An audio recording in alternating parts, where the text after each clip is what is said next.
Hello everyone, this is Professor Ajinkya Parit from the Electrical Department of Anna Sahib Dange College of Engineering and Technology.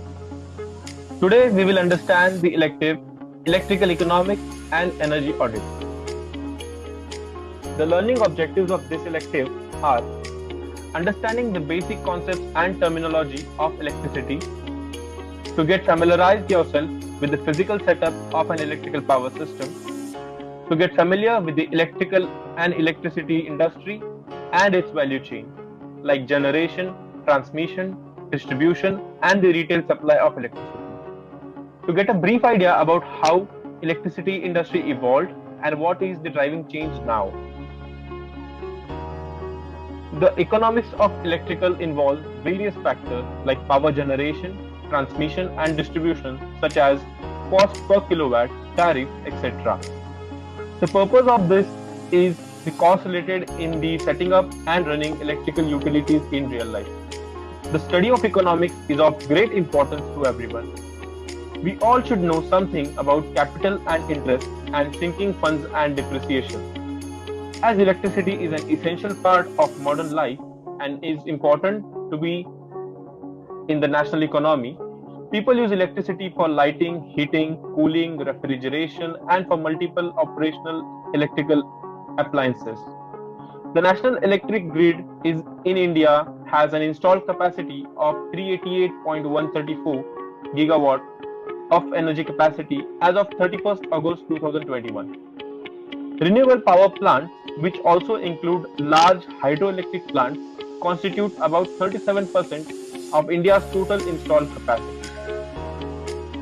As there is an impact of electricity supply on economic growth, we can see for every 1% of increase in electrical supply, the economic grows by 3.9%. Inversely, a 1% increase in real-life gross domestic product leads to 0.34% increase in electricity supply and consumption. Energy audit and conservation. Energy audit reveals your usage patterns, identify waste, over expenditure, and generally make you fully aware of where your energy costs are going. This knowledge will enable you to be more efficient with your energy use and be able to track and accelerate the savings. Strategies for energy conservation. Energy conservation plays a significant role of lessening climate change. Conservation of 1 unit of electricity is equal to about 2 units of generation.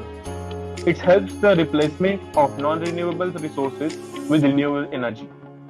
Energy conservation is often the most inexpensive solution to energy shortages, and it is more environmentally kind alternative to increased energy production.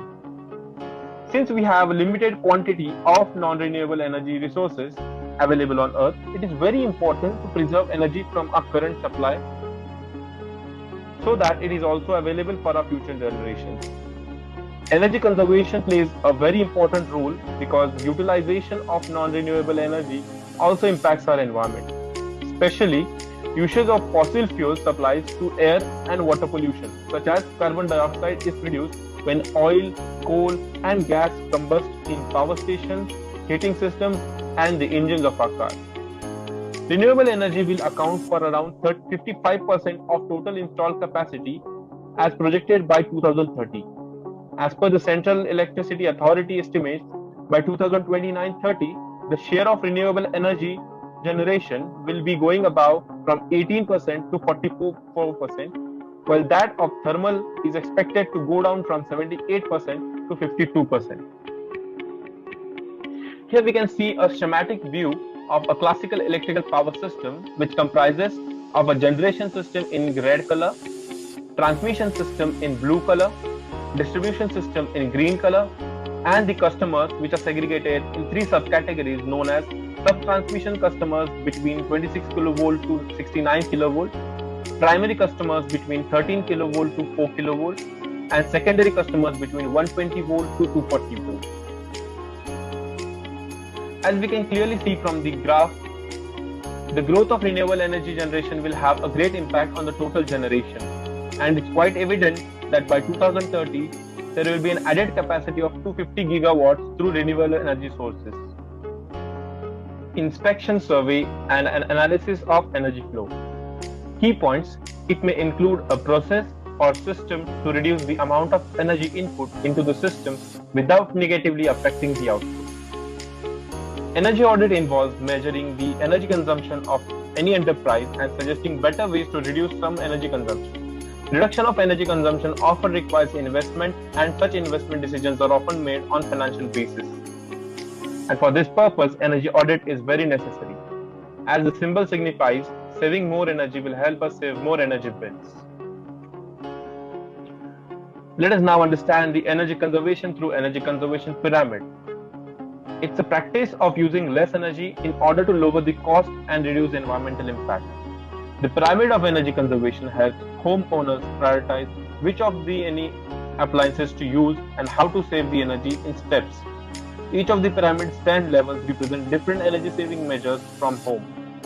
For best results, the pyramid should be read from the bottom to top, with the lowest level creates the foundation that supports the upper section. By using and replacing the current devices with energy saving devices and mapping the energy saving through energy stars and energy rating and putting a practice of using more renewable energy resources, this is how we can save energy and with the help of energy pyramid. The course structure is as follows. The course is offered to TYP Tech Semester 6 with the credits of 3, which is distributed in in-sem exam for 10 marks, mid-sem exam for 30 marks, in-sem exam for 10 marks, and end-sem exam for 50 marks. In this elective, we will be learning economics of electrical distribution system, economics of power generation, energy conservation and its applications, energy management and audit, lighting system, and financial management and case studies. The knowledge resources are mentioned in the slide. You can refer to the books published by the following authors. Thank you.